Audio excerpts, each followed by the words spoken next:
સ્વયં ભગવાન રામ પણ કહે છે કે પ્રથમ ભક્તિ સંતન કર સંગા. સૌથી પહેલી તો એ જ ભક્તિ છે કે સાધુ સંતોની પાસેથી જ્ઞાની મહાપુરુષોની મહિમા શ્રવણ કરવી. અહીંયા શિવના 4 દૂત દેવરાજ બ્રાહ્મણના આત્માને લઈને શિવના ચરણોમાં સોંપી દે છે અને આ મહાત્મય અહીંયા વેદ વ્યાસજી દ્વારા શિવ મહાપુરાણનું સમજાવવામાં આવ્યું. બીજું મહાત્મય જેમાં બિંદુક બ્રાહ્મણ અને એની પત્ની ચંચુલા એનું સંભળાવે છે કે બિંદુક બ્રાહ્મણ તો ભક્તિમાં રસ નહોતો લેતો, પણ એની પત્ની ચંચુલાને એને ઈશ્વર પ્રત્યે બહુ પ્રેમ હતો. ભગવાન શિવ શંકર પ્રત્યે અનંત સ્નેહ હતો, પણ પતિના ડરથી ક્યારેય એ સત્સંગમાં નહીં જઈ શકતા. ઘણીવાર આપણા પોતાના જ લોકો આપણને ઈશ્વર ભક્તિથી દૂર કરતા હોય છે. પણ નરસિંહ ભગતે તો કીધું છે, નારાયણનો નામ જ લેતા વાર તેને તજીએ રે. નારાયણનો નામ જ લેતા, નારાયણનો નામ જ લેતા વાર તેને તજીએ રે. નારાયણનો નામ જ લેતા. ઈશ્વરને નામ લેવામાં, પ્રભુના નામની આરાધના કરવી, ઈશ્વરના નામની ભક્તિ કરવી, અને એમાં જો કોઈ આપણને વારે, મતલબ કોઈ રોકે, તો એને ત્યજી દેવા જોઈએ. પ્રહલાદે પિતાને ત્યજ્યા, મીરાએ રાણાને ત્યજ્યા, વિભીષણે રાવણ પોતાના ભાઈને ત્યજ્યો. અનેક એવા ઉદાહરણ આપણા ધર્મ ગ્રંથોમાં છે કે જેણે જેણે ઈશ્વરની ભક્તિ કરી, પોતાના જ લોકોએ એમને રોકવાની કોશિશ કરી, પણ જેની અંદર ઈશ્વર પ્રત્યે અગાધ પ્રેમ છે એ કોઈના રોકાવાથી રોકાતા નથી. એ તો એક એવું વહેણ છે કે જેમાં પ્રેમ વહેવા લાગે છે. અને એવો પ્રેમ ચંચુલાની અંદર હતો, પણ સ્ત્રી હતી, અબળા હતી.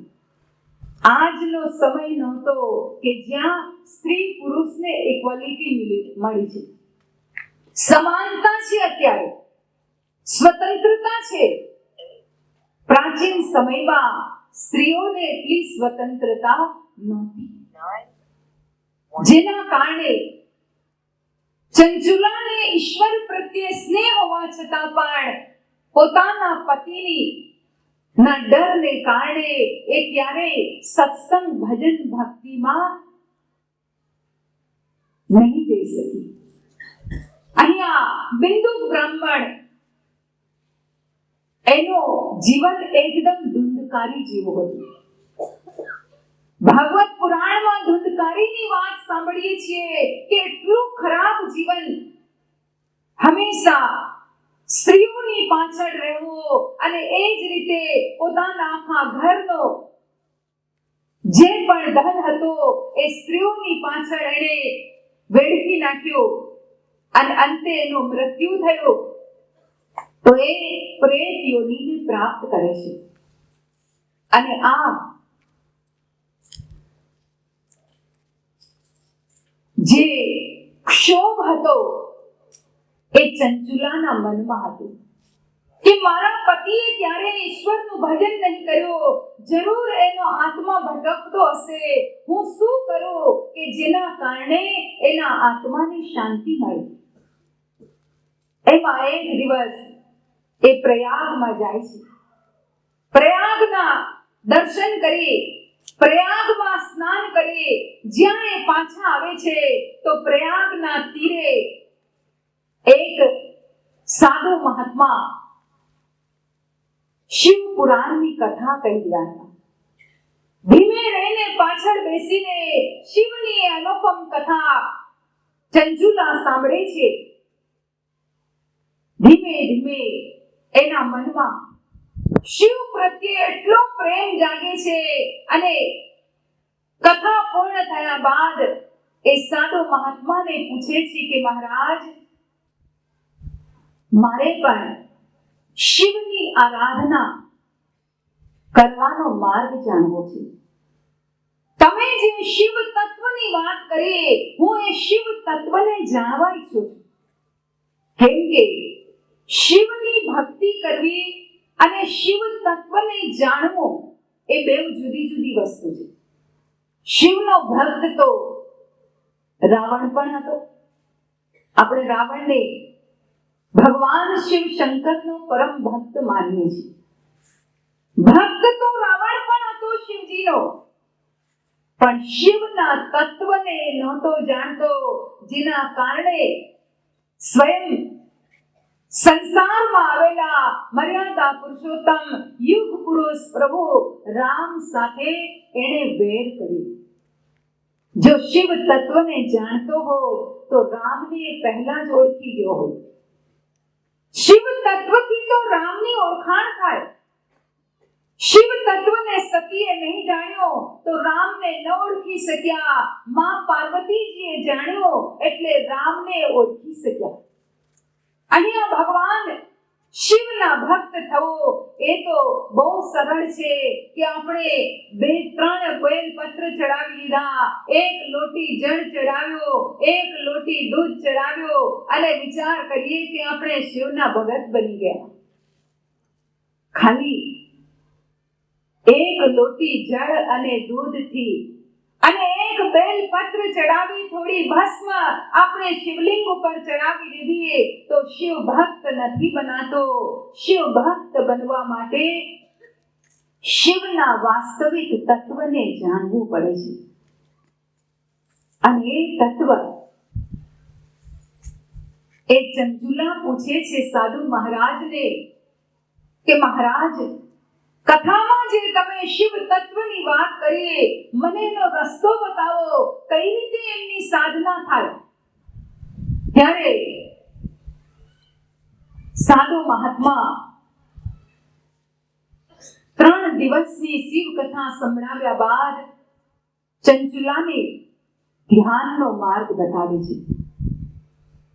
જે શિવ પરમાત્મા ઈશ્વરનું ધ્યાન કરે છે, હંમેશા ભગવાન શિવ શંકર એમની બંને આંખો બંધ અને કપાળમાં ત્રીજું નેત્ર ખુલ્લું હોય છે. એ ત્રીજા નેત્ર દ્વારા પરમ પ્રભુ પરમાત્માના એ શિવ તત્વનું હંમેશા ધ્યાન કરતા હોય છે. અહીંયા સાધુ મહાત્માએ પણ એ જ રહસ્ય ચંચુલાને બતાવ્યો અને ચંચુલા ત્યાં ધ્યાન કરવા લાગ્યા. પ્રયાગના તીરે ધ્યાન કરતા કરતા જ કહેવાય છે કે એનું અવસાન થઈ જાય છે અને સીધા શિવલોકમાં સ્થાન પામે છે. અહીંયા શિવ પુરાણમાં વેદ વ્યાસજીએ એ વાત લખી છે કે જ્યારે એના આત્માને શિવલોકમાં લઈ જવામાં આવ્યો ત્યારે ભગવાન શિવ શંકર કહે છે શિવદૂતોને કે આ આત્માને તમે દેવી પાર્વતી પાસે લઈ જાઓ અને એને દેવી પાર્વતીને કહેજો કે આને એક સ્ત્રીનું શરીર આપે અને પોતાની દાસી તરીકે એને રાખે, એને પોતાની સેવામાં રાખે. ચંચુલાને માં પાર્વતીની દયાથી એક સુંદર સ્ત્રીનું શરીર મળ્યું અને માં પાર્વતીની સેવિકા તરીકે કૈલાસમાં રહેવા લાગ્યા.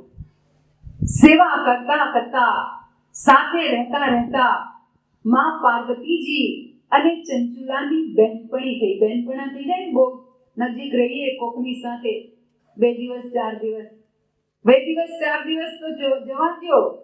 આ બહેનો તો ટ્રેનમાં કદાચ 2 કલાક કોક બેસી ગયું બાજુમાં, એની સાથે બહેનપણા કરી લે. વાર નહીં લાગે. ક્યાંના કેવા અને ક્યાંથી પાછા છેડા જોડે. અરે હા, તમે ત્યાંના, મારા મામાના દીકરાનો દીકરો ત્યાંનો છે. ક્યાંથી ક્યાં આપણે છેડા જોડી. એ બહેનોમાં એક કળા, ભગવાને એવી કળા આપી છે. અહીંયા માં પાર્વતીજી બી ભાઈ જે તો સ્ત્રી નારી, ભલે આદિશક્તિ, ભલે જગતજનની, પણ શરીર તો સ્ત્રીનું નારીનું મળ્યું છે. ગુણધર્મ તો બધા એક જ હોય. અને જેના કારણે માં પાર્વતીજી અને ચંચુલાની બંનેની મિત્રતા થઈ ગઈ. ધીમે ધીમે માં પાર્વતીજી ચંચુલાને પૂછવા લાગ્યા કે કઈ રીતે તે શિવ તત્વને જાણ્યો અને કઈ રીતે તું શિવલોકમાં સ્થાન પામી. આખી એની કથા, કેમ કે પ્રભુની દયા હતી, એને બધું જ પોતાના મૃત્યુલોકનો એક વાત યાદ હતી. માં પાર્વતીજીને બધી વાત કરી, પોતાના પતિની વાત કરી અને કહેવા લાગ્યા કે એ જ બિંદુક મારા પતિ, એના આત્માની શાંતિ માટે મેં શિવ તત્વને જાણ્યું હતું. પણ હજી મને મનમાં એ જ ભય છે કે મારા પતિને કંઈ પ્રેત યોનિમાંથી મુક્તિ મળી નથી. હે માં, આપ તો સર્વ નિયંતા, જગત નિયંતા, જગત જનની, જે ઈચ્છો એ કરી શકો. શું તમે મારા પતિને પ્રેત યોનિમાંથી મુક્ત ન કરી શકો? માં આદિશક્તિ ભવાની જગદંબા તરત જ ભગવાન શિવ શંકર પાસે જાય છે કે પ્રભુ, મારી આ સહેલી, મારી આ સખી ચંચુલાના પતિ, એની સ્થિતિ શું છે? તમે ધ્યાન દ્વારા મને બતાવો.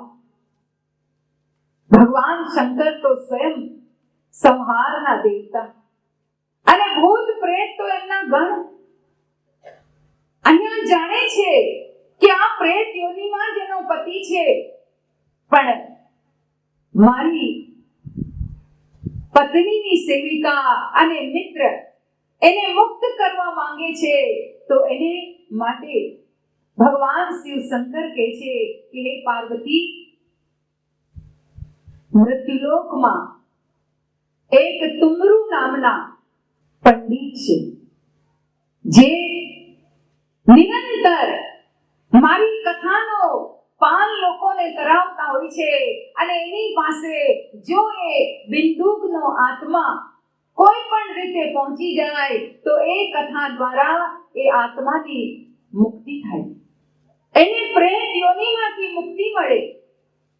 અને માં પાર્વતીજીએ બિંદુકના આત્માને એક શરીરમાં પ્રવેશ કરાવીને તુમરુના જ્યાં કથા થઈ રહી હતી, શિવ કથા થઈ રહી હતી, ત્યાં એને સ્થાપિત કરી દે છે.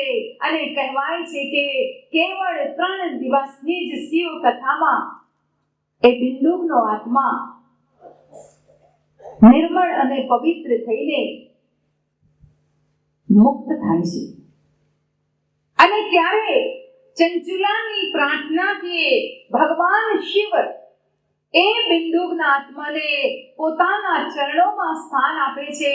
અને આ રીતે અહીંયા વેદ વ્યાસજીએ શિવ પુરાણનું મહાત્મ્ય બતાવ્યું. આપણે એમ વિચાર કરીએ કે આપણે પણ આખી જિંદગી ખરાબ કામ કરી લઈએ, પછી કોક આપણા માટે કંઈક કરી લેશે, 3 દિવસ કથા સાંભળી લેશે, આપણે મુક્ત થઈ જઈશું. પણ સજ્જનો, એ તો ચંચુલાની નિષ્ઠા હતી. આપણી પાછળ તો કદાચ કોઈ કરશે તો સર્વે ધર્મે કરશે, પોતે બચવા માટે કરશે, ઘણીવાર અમે જઈએ શ્રદ્ધાંજલિના સત્સંગમાં તો પોતાના પુણ્ય માટે વ્યક્તિ કરતો હોય છે કે ભાઈ આપણે આવું ન થાય, મારું આવું ન થાય, પણ અહીંયા તો ચંચુલાએ શિવ તત્વને સાક્ષાત હૃદયમાં ધ્યાન દ્વારા પ્રગટ કર્યું હતું કે જેને કારણે એ માં પાર્વતીજીના ચરણ કમલો સુધી પહોંચી અને એટલે એના પતિએ બિંદુકની આત્માને મુક્તિ મળી. આપણે પણ આપણા જીવનમાં એ શિવ તત્વને સમજવાની જરૂર છે. અહીંયા આ કથા મહાત્મય બતાવ્યા બાદ ભગવાન વેદ વ્યાસજી શિવ કથાની શરૂઆત કરતા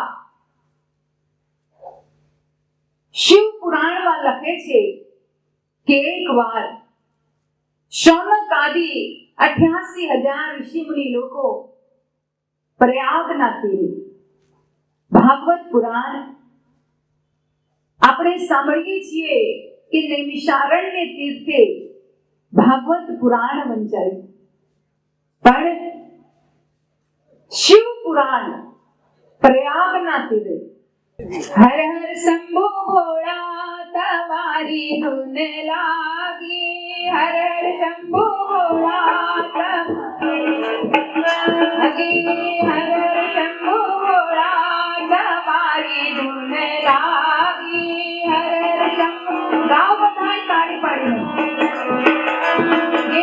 તારી ધૂન લાગી વાલા, તારી ધૂન લાગી, તારી ધૂન હર હર શંભુ ભોળા તમારી ધૂન લાગી, હર હર શંભુ ભોળા તમારે ધૂન લાગી, કાક ડમરુ વાળા તમારી ધૂન લાગી, કાક ડમરુ વાળા તમારે ધૂન લાગી, હર હર શંભુ ભોળા તમારી ધૂન લાગી, હર હર શંભુ ભોળા તમારી ધૂન લાગી, પાર્વતીના પ્યારા તમારી ધૂન લાગી, પાર્વતીના પ્યારા તમારી ધૂન લાગી, ગણેશજીના પિતા તમારી ધૂન લાગી, ગણેશજીના પિતા તમારી ધૂન લાગી, તારી ધૂન લાગી ભોળા, તારી ધૂન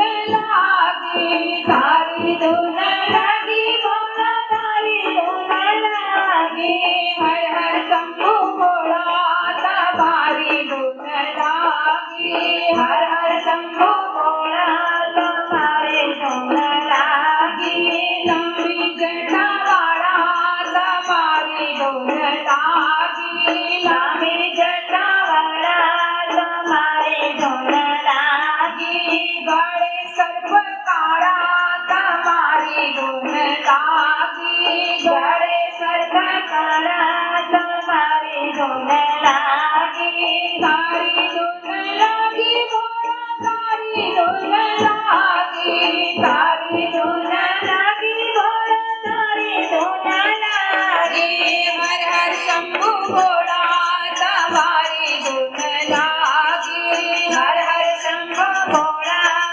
તમારી ધૂન લાગી, કૈલાસે વસનારા તમારી ધૂન લાગી, કૈલાસે વસનારા તમારી ધૂન લાગી, ડાક ડમરુ વાળા તમારી ધૂન લાગી, ડાક ડમરુ વાળા તમારી ધૂન લાગી, હર હર શંભુ ભોળા તમારી ધૂન લાગી, હર હર શંભુ ભોળા તમારી ધૂન લાગી, અંગે ભસ્મ વાળા તમારી ધૂન લાગી, અંગે ભસ્મ વાળા તમારી ધૂન લાગી, જટા ઉપર ગંગા તમારી ધૂન લાગી, જટા ઉપર ગંગા તમારી ધૂન લાગી, તારી ધૂન લાગી ભોળા, તારી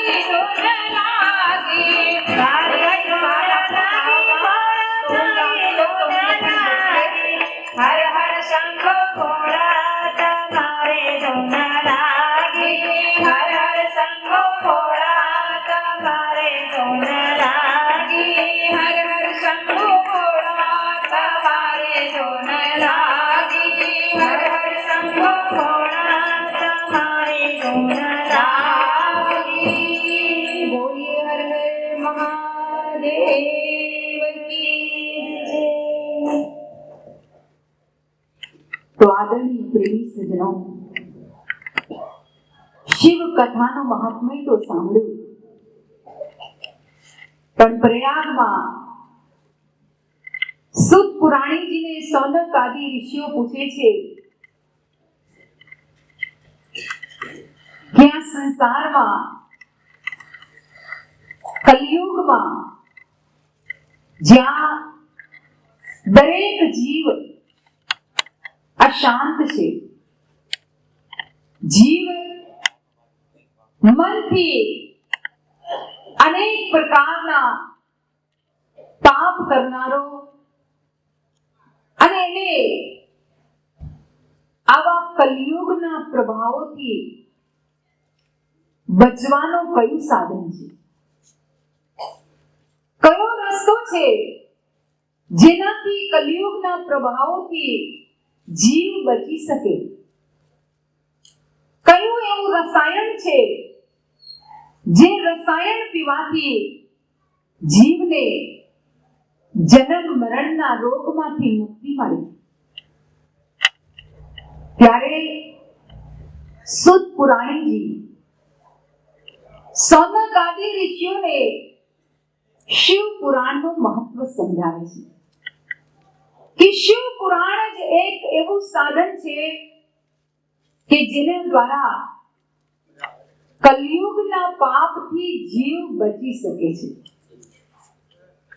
કલિયુગનો પાપ, કલિયુગને તો રામાયણમાં પાપનો સમુદ્ર કીધો. એમ તો દરેક યુગમાં કંઈક ને કંઈક કોઈકના દ્વારા પાપ થયું જ છે. સતયુગમાં હિરણાક્ષ અને હિરણ્યકશ્યપ હતો, ત્રેતામાં રાવણ કુંભકર્ણ, દ્વાપરમાં દુર્યોધન, દુઃશાસન, શિશુપાલ, દંતવક્ત્ર, અનેકો જરાસંધ દ્વારા અનેકો પાપ થયા. પણ કલિયુગમાં તો ગણ્યા ગણાય નહીં એટલા આપણને જોવા મળે છે. દ્વાપરમાં કેવળ એક જ દ્રૌપદી હતી જેના ચીરહરણ થયા, પણ આજે કલિયુગમાં તો ઘરે ઘરે અનેક રીતે નારીને ત્રસ્ત કરવામાં આવી રહી છે.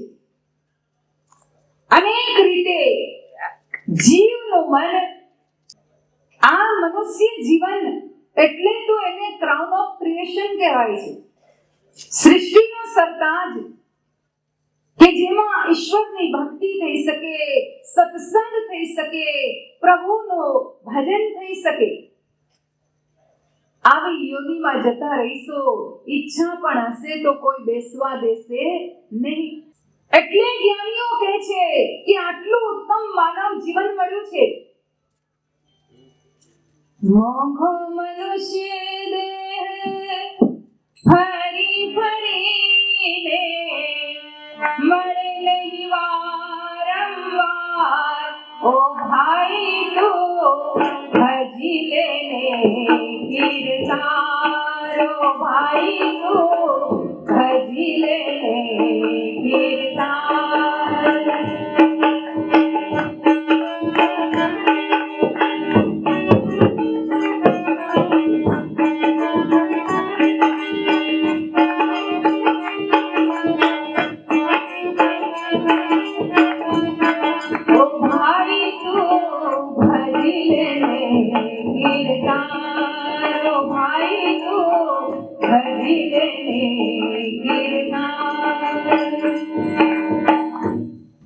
મોંઘો મનુષ્ય દેહ મળે ન વારંવાર. દાસ કતાર કહે છે, લાખો ગયા ને તું પણ જવાનો, મૂર્ખ મનમાં વિચાર.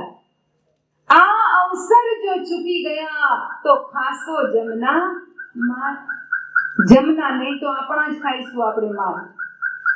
આપણા જ આપણને દંડા મારશે ને પથરા મારશે, બેસવા દેશે નહીં. અહીંયા સુત પુરાણીજી શૌનક આદિ ઋષિઓને પ્રયાગના કિનારે શિવ કથાની મહિમા સમજાવે છે કે શિવ મહિમા જેને પોતાના હૃદયમાં ઉતારી, જેના અંતર મનમાં શિવ મહિમા પ્રત્યે પ્રેમ જાગ્યો, તો એ કલયુગના પાપથી બચી શકે. નહીં તો કલયુગ તો એવો સમુદ્ર છે કે જેમાં જીવ ડૂબવાનો છે. તુલસીદાસજી કલયુગને વિશે કહે છે, કલી કેવલ મન મૂલ મલિના, પાપ પયો નિધિ જન મન મીના. રામ સિયા રામ જય રામ રામ સિયા રામ રામ. કલી કેવલ મલમૂલ મલિના. કલયુગનું તો મૂળ જ મલિન છે. પાપ પયોનિધિ, પાપનો પયોનિધિ, પયોનિધિ કહેવાય છે સમુદ્રને.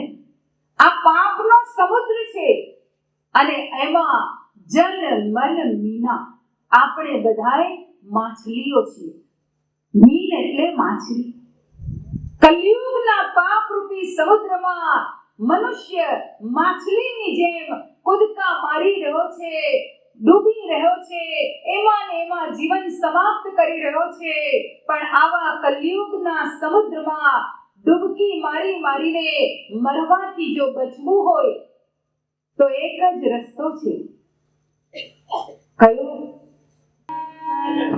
તુલસીદાસજી કહે છે, એ સમુદ્રમાંથી બચવા માટે મનુષ્ય જીવન રૂપી માછલીને કેવળ રામ નામની નૈયાનો સહારો છે. રામ નામ કલી અભિમત દાતા. એક વરદાતાને રૂપે છે નામ. જેને નામની નાવનો સહારો લીધો તો એ નામ જેમ એક સંતાનને માટે માતા પિતા હંમેશા એનું હિત ઈચ્છે છે, હંમેશા માતા પિતા સંતાનનું હિત કરે છે, એ રીતે કલયુગમાં નામ રૂપી નાવ પણ મનુષ્ય જીવન રૂપી માછલી માટે માતા પિતા છે. એને બચાવે છે, એની રક્ષા કરે છે, એને ડૂબતો ગાળે છે. અહીંયા શુદ્ધ પુરાણીજી પણ એ જ રામ નામની સાધના કરનાર ભગવાન શિવ શંકરની મહિમા સંભળાવે છે અને કહેવા લાગ્યા કે શિવ પુરાણ જેને જેને પોતાના જીવનમાં અપનાવ્યું, વાંચ્યું નહીં, કેમ કે વાંચવું અને વાંચીને એના ગુઢાર્થને સમજવો એ જુદી જુદી વાત છે. ધર્મ ગ્રંથો વાંચી તો આપણે ઘણા લીધા, ઘણી વાર વાંચીએ પણ એનો અર્થ આપણી રીતે સમજીને એનો અર્થનો અનર્થ સર્જી નાખીએ છીએ. આપ લોકોને એક વાત બતાવો. એકવાર એક ગામમાં બહુ મોટો ભંડારો હતો. દરેક વ્યક્તિને આમંત્રણ આપવામાં આવી રહ્યું હતું. હવે ગામના જે સરપંચ હતા, ભાઈ બધાયને આમંત્રણ હોય તો સરપંચને તો જવું જ પડે. પહેલા સરપંચ એ પણ પોતાના 4-5 મિત્રો સાથે ભંડારાના સ્થાને નીકળ્યા. જ્યાં ગામમાંથી પસાર થઈ રહ્યા હતા તો રસ્તામાં એ સરપંચના એક ડોક્ટર, સરપંચને અનેક પ્રકારની બીમારીઓ હતી. હવે ડોક્ટર એમને સામા મળ્યા. ડોક્ટરે પૂછ્યું, ક્યાં ચાલ્યા સરપંચ? તો કે ડોક્ટર સાહેબ, તમને નથી ખબર ગામમાં આટલો મોટો ભંડારો થઈ રહ્યો છે? અરે આજે તો લાડુનું જમણ છે, આખા ગામ માટે લાડુનું જમણ છે. ચાલો તમે પણ ડોક્ટરે ધીમે રહીને કહ્યું, સરપંચ, લાડુ તો તમારા માટે ઝેર કહેવાય, તમારા માટે તો ઝેર છે. હવે ડોક્ટર જાણતા હતા કે સરપંચને ડાયાબિટીસ નો રોગ છે. જો લાડવા ખાશે તો વધારે તકલીફ થશે, એટલે એણે કહ્યું કે લાડુ તો ઝેર કહેવાય, ઝેર છે. જ્યાં આ વાત પહેલા 4-5 બીજા મિત્રોએ સાંભળી, એમણે વિચાર કર્યો, એકબીજા ચર્ચા કરવા લાગ્યા, આપણે કઈ ભંડારામાં જવું નથી, લાડવામાં તો ઝેર છે. અને ધીમે ધીમે એને તો ગામમાં બધે વાત ફેલાવી દીધી. ભંડારામાં જે લોકો ગયા હતા ત્યાં સુધી વાત પહોંચી ગઈ. પાછા એક પછી એક બધા પાછા વળવા લાગ્યા. ભંડારામાં સરપંચ સિવાય બીજું કોઈ પહોંચ્યું નહીં. ક્યાં અર્થનો અનર્થ થઈ ગયો. આખો ભંડારો બેચારા શેઠજીનો બેકાર ગયો. કોઈએ ખાધું નહીં. એક શબ્દ એનો અર્થ ઉલટો સમજી લેવાથી, એના અર્થનો અનર્થ સમજી લેવાથી આખો ભંડારો ખરાબ થયો. ધર્મ ગ્રંથોની પણ ગુધાર્થ વાણી, સંતો ઋષિઓની, આપણા જ્ઞાની મહાપુરુષોની અનુભવયુક્ત વાણી, એને ખાલી એક વાર વાંચી લેવાથી કે સાંભળી લેવાથી સમજાતો નથી.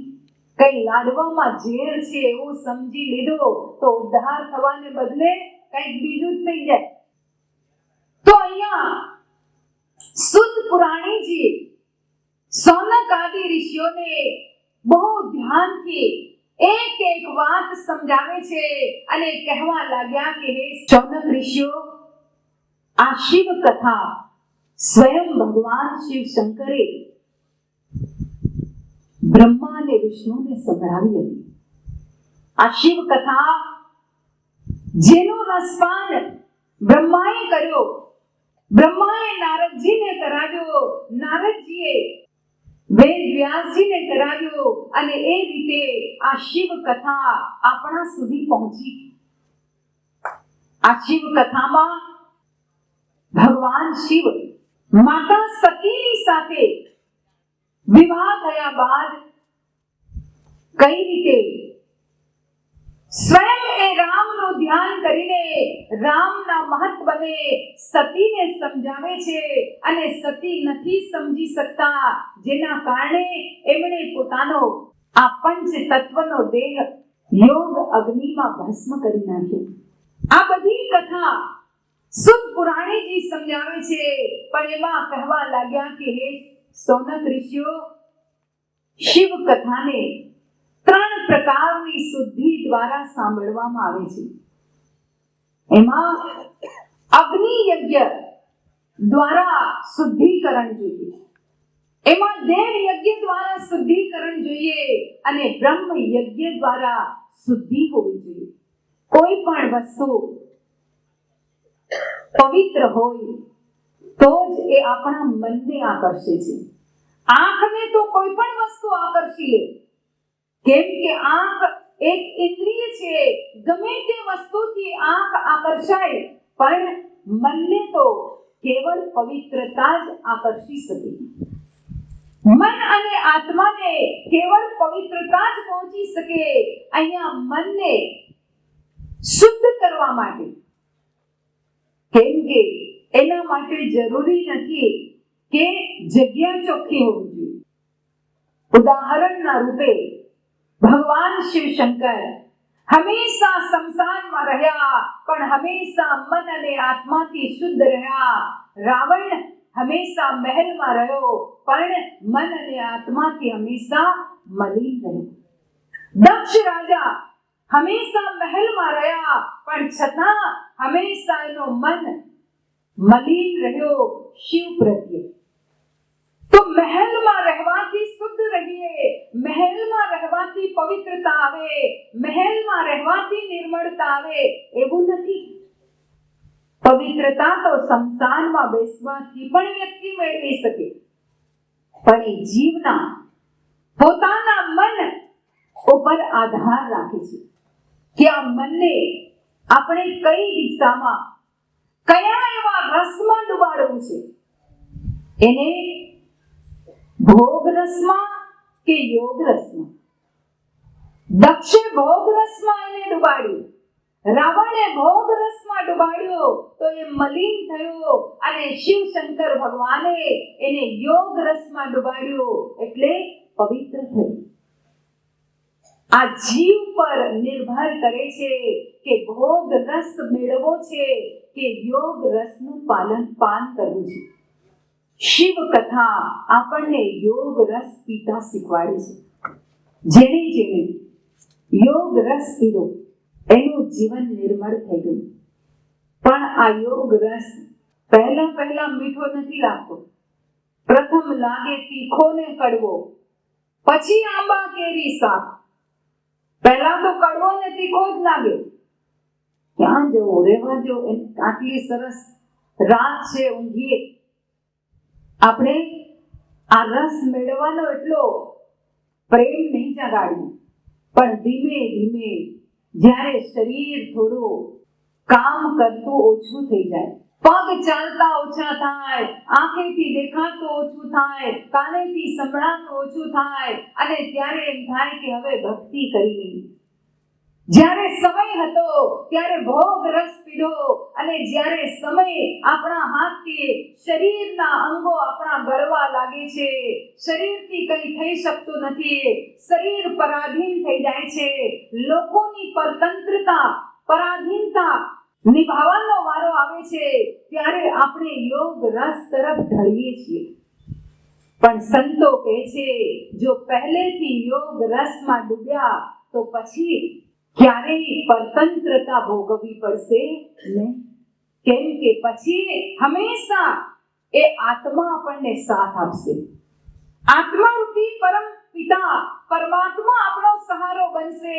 પછી બીજા કોઈના સહારાની જરૂર રહેશે નહીં. અને એટલે જ્ઞાનીઓ કહે છે કે તું યોગ રસ પી લે, તું યોગી બન.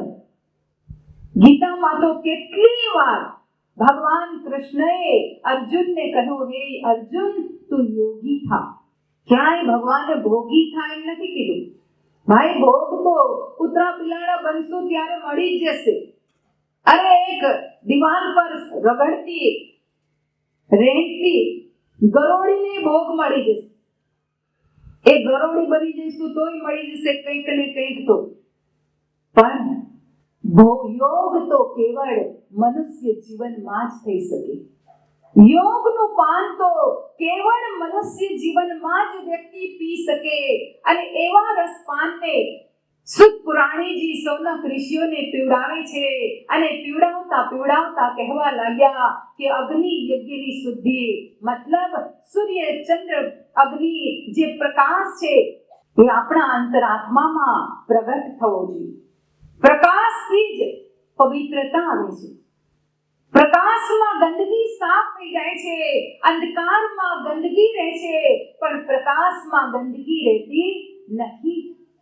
દેવ યજ્ઞ મતલબ આપણી અંદર રહેલો આત્મદેવ, આપણી અંદર રહેલો એ દિવ્ય શક્તિ, એની તરફ પોતાના મનને વાળીને અંતરાત્માને પવિત્ર કરવો.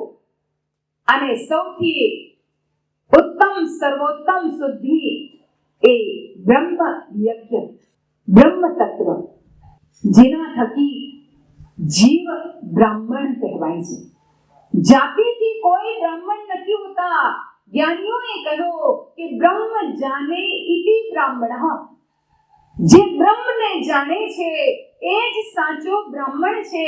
અને એવા બ્રહ્મ તત્વને આત્મામાં પ્રગટ કરીએ. આ આત્મારૂપી બ્રહ્મને પરમાત્મા રૂપી પરબ્રહ્મ સાથે જોડી દેવો, એને કહેવાય બ્રહ્મ યજ્ઞ. અને એના દ્વારા જે આત્મામાં શુદ્ધિ થાય, જ્યારે આ ત્રણેય શુદ્ધિ હોય અને પછી તમે શિવ કથાનું પાન કરો તો એક એક શબ્દ જેમ જેમ સાંભળતા જઈએ તેમ તેમ સમજમાં આવતો જાય, નહીં તો ઘણો ઉપરથી જતું રહે. આ બેનજી હું આવી મોટી મોટી વાતો કરે છે, હાય બધું ઉપરથી જ જાય બારોબાર. પણ જો આ ત્રણેય શુદ્ધિ પહેલેથી હોય તો તરત જ વાત સમજાઈ જાય, તરત જ એક એક વાત આપણી અંદર ઉતરવા લાગે અને તરત જ આપણે આ જીવ શિવ સાથે જોડાઈ જાય. એટલે સુત પુરાણીજીએ આ ત્રણેય શુદ્ધિની વાત કરી. અગ્નિ યજ્ઞ શુદ્ધિ, દેવ યજ્ઞ શુદ્ધિ અને બ્રહ્મ યજ્ઞ શુદ્ધિ. ત્યારબાદ સુત પુરાણીજી ને શૌનક આદિ ઋષિઓ પૂછે છે કે એક શિવ શંકર જ એવા છે જેમનું બે પ્રકારે એમની પૂજા થાય છે. એમની લિંગ રૂપે પણ પૂજા થાય છે અને એમના સાકાર વિગ્રહ દ્વારા પણ પૂજા થાય છે. બાકી બીજા બધા દેવતાઓની કેવળ મૂર્તિમાં પૂજા થાય છે, પણ શિવ શંકરની શિવલિંગ અને સાકાર વિગ્રહ બંનેમાં પૂજા થાય છે, મૂર્તિમાં પૂજા થાય છે. કે ત્યારે સુત પુરાણીજી કહેવા લાગ્યા કે હે શૌનક ઋષિઓ, શિવલિંગ અને ભગવાન શિવ શંકરનો મૂર્તિ રૂપે સાકાર વિગ્રહ એ ઈશ્વરના બે રૂપ દર્શાવે છે. ભગવાનના બે રૂપ છે, એક સાકાર એક નિરાકાર. શિવલિંગ છે એ નિરાકારનું રૂપ છે. અહીંયા શિવ પુરાણમાં એને સકલ અને નિષ્કલ એ શબ્દ વાપર્યા છે. સુત પુરાણજી નિષ્કલ એટલે નિરાકાર, જેને શિવલિંગનો પ્રતીક માનવામાં આવે છે, અને સકલ એ સાકાર, જે મૂર્તિ રૂપે, જે એક સાકાર વિગ્રહ રૂપે જેની પૂજા થાય છે. શિવલિંગ એને નિષ્કલ નિરાકાર નિર્ગુણ તત્વ કે જેનું કેવળ ધ્યાન થઈ શકે. સાકારની પૂજા થાય અને નિરાકારની નું ધ્યાન થાય. શિવલિંગ વારે વારે આપણને સમજાવે છે કે હે ભાઈ, તું એ નિર્ગુણ નિરાકાર શિવલિંગને તારા હૃદય મંદિરમાં પ્રગટ કર. આપણે જાણીએ છીએ શિવલિંગનું જે ભાગ જ્યાંથી પાણી નીચે ઉતરે છે એને આપણે હંમેશા ઉત્તર તરફ, ઉત્તરની દિશામાં રાખતા હોઈએ છીએ. શા માટે? એ આપણને એ જ સમજાવે છે કે નિર્ગુણ નિરાકાર તત્વ ઉત્તરની તરફ, મતલબ આપણું શરીર પણ 4 દિશાઓથી બનેલું છે. પૂર્વ, પશ્ચિમ, દક્ષિણ જે છે, નીચે આપણા પગને દક્ષિણ કહેવામાં આવે છે અને માથું છે એ ઉત્તર કહેવામાં આવે છે. શિવલિંગ પણ આપણા બધાયના ઉત્તર દિશામાં, મતલબ જ્યાં આપણે બધા ચાંદલો કરીએ છીએ, જ્યાં આપણે બધા તિલક કરીએ છીએ, જેને આજ્ઞા ચક્ર કહેવામાં આવે છે, અને આ જગ્યાએ શિવલિંગ સદા સર્વદા સ્થાપિત છે પરમપિતા પરમાત્મા દ્વારા. એક તો સ્થાપિત લિંગ, કેમ કે લિંગના પણ પ્રકાર છે. પ્રસ્થાપિત લિંગ, આત્મલિંગ, બિંદુ લિંગ અને પ્રણવ લિંગ. 4 પ્રકારના લિંગ શિવ પુરાણમાં બતાવ્યા. બિંદુ લિંગ એ આપણને એ બિંદુ વિશે દર્શાવે છે કે ભાઈ ઓમ માયા માહી બિંદુ 52 જે 52 ની બહાર સૂક્ષ્મથી સૂક્ષ્મ સ્વરૂપ, સૂક્ષ્મથી સૂક્ષ્મ ઈશ્વરની શક્તિ, જેના કારણે આ શરીર આપણો ચાલી રહ્યું છે, શરીર આપણું કર્મ કરી રહ્યું છે, જેના દ્વારા શરીરના સંબંધો જળવાઈ રહ્યા છે, જેના કારણે શરીરને લોકો કેમ છો, સારું છે પૂછે છે. ડેડ બોડીને પૂછો છો ક્યારના પડ્યા છો, થાકી તો નથી ગયા, કમર દુખી તો નથી ગઈ? યાવત જીવો નિવસતિ દેહે કુશલમ તાવત પૃચ્છતિ ગેહે ગતવતી વાયો દેહા પાયે ભાર્યા બિભ્યતિ તસ્મિન કાય. ભજ ગોવિંદમ ભજ ગોવિંદમ ભજ ગોવિંદમ મૂળમતે. શંકરાચાર્યજી કહે છે જ્યાં સુધી આમાં એ બિંદુ સ્વરૂપ ઈશ્વરનું સૂક્ષ્મ સ્વરૂપ નામ રૂપે નથી ત્યાં સુધી નથી ત્યારે કોઈ આપણને કુશળ ક્ષેમ પૂછતું નથી. એ બિંદુ એ આ ઇન્દ્રિયોની વચ્ચે રહેલો સૂક્ષ્મ પરમાત્માનું નામ, સૂક્ષ્મ પરમાત્માની શક્તિ, એને પણ લિંગ કહેવાય છે. એક પ્રણવ લિંગ કે જે આપણા પ્રાણોની અંદર નિરંતર એક એક પ્રાણના મોતીમાં પરોવાયેલું છે. એ પ્રણવ લિંગ એક દોરા રૂપે, એક સૂત્ર રૂપે શ્વાસના પ્રાણના દરેક મોતીમાં પરોવાઈને આખી પ્રાણોની એક માળા, એક શ્વાસોની માળા આપણા દરેકની અંદર ચાલી રહી છે, જેને પ્રણવ લિંગ કહ્યું. અને પ્રસ્થાપિત લિંગ કે જેની આપણે સ્થાપના કરીએ છીએ. ઘણી જગ્યાએ સ્થાપના કરવામાં આવે છે, પછી જ્યારે એના વિસર્જનની, કેમ કે જ્યાં સ્થાપના થઈ, જ્યાં સર્જન થયું ત્યાં વિસર્જન હોય. જ્યાં સ્થાપના કરીએ તો પછી એની ઉત્થાપના પણ કરવાની હોય છે. એ તો ભૌતિક જગતનો પ્રસ્થાપિત લિંગ, જ્યાં હાથથી આપણે એને સ્થાપિત કરતા હોઈએ છીએ, જેમાં માટીનો બનાવવામાં આવે છે, કોઈ બીજા અનેક મેટલ દ્વારા એને બનાવતા હોય છે. પણ ચોથું જે લિંગ છે જેને આત્મલિંગ કહ્યું, જે આપણા દરેકની અંદર આજ્ઞા ચક્રમાં પરમ પ્રભુ પરમાત્માએ જ્યારે આ શરીર બનાવ્યું, આ જીવન આપ્યો, આ જીવનની સાથે, આ શરીરની સાથે એ આત્મલિંગને ઈશ્વરે સ્વયં સ્થાપના કરી છે. પણ જીવ જ્યારે એ આત્મલિંગ સુધી સમયના જ્ઞાની તત્વદર્શી સદગુરુ દ્વારા પહોંચે છે, ત્યારે ત્યાં એની પૂજા થાય છે અંતર મનના બેલપત્ર દ્વારા. ત્યાં કોઈ આ બહારના વૃક્ષના બેલપત્ર દ્વારા નહીં, મનના બેલપત્ર દ્વારા. મનનું બેલપત્ર ત્યાં ચડે છે. સંતો જ્ઞાનીઓ કહે છે, હે શંભુ બાબા मेरे भोलेनाथ, तीनों लोक में तू ही तू, श्रद्धा सुमन मेरा मन बेल पत्री, श्रद्धा सुमन मेरा मन बेल पत्री, जीवन को अमर कर दे हे शंभु बाबा मेरे भोलेनाथ, तीनों लोक में तू ही तू. કહ્યું, હે શંભુ બાબા મેરે ભોલેનાથ, तीनों लोक में तू ही तू. એમાં કહ્યું કે શ્રદ્ધા સુમન મન બેલપત્રી, શ્રદ્ધા રૂપી ફૂલ અને મન રૂપી બેલપત્ર કયા લિંગમાં ચડે? તો આત્મલિંગમાં. આ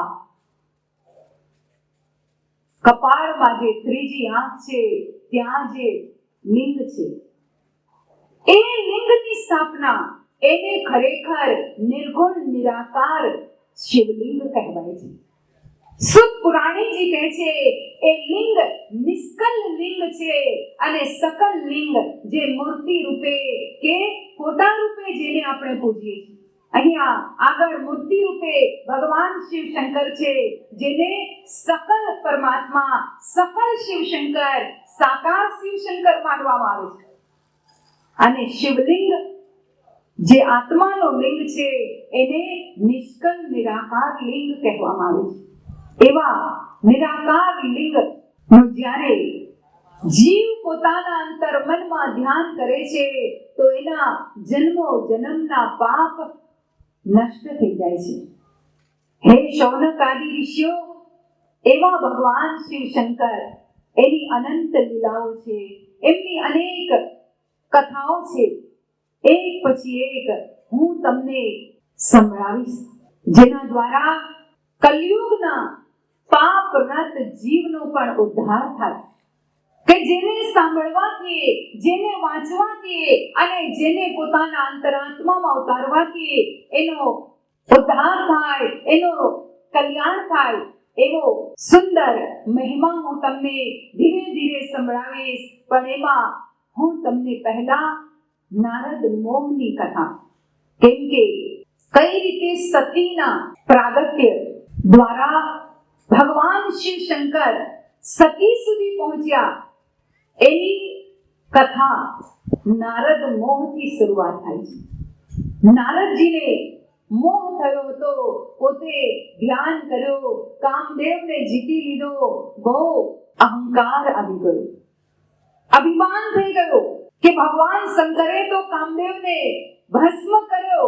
જ્યારે કામદેવ એમની સામે આવ્યો તો ભગવાનનો ધ્યાન ભંગ થયો, પણ મેં તો કામદેવને એવો જીત્યો કે કામદેવ મારી સામે ગમે તે રીતે નાચતો રહ્યો, પણ મારું ધ્યાન તૂટ્યું નહીં, મારા ધ્યાનને એ વિક્ષેપ નહીં કરી શક્યો.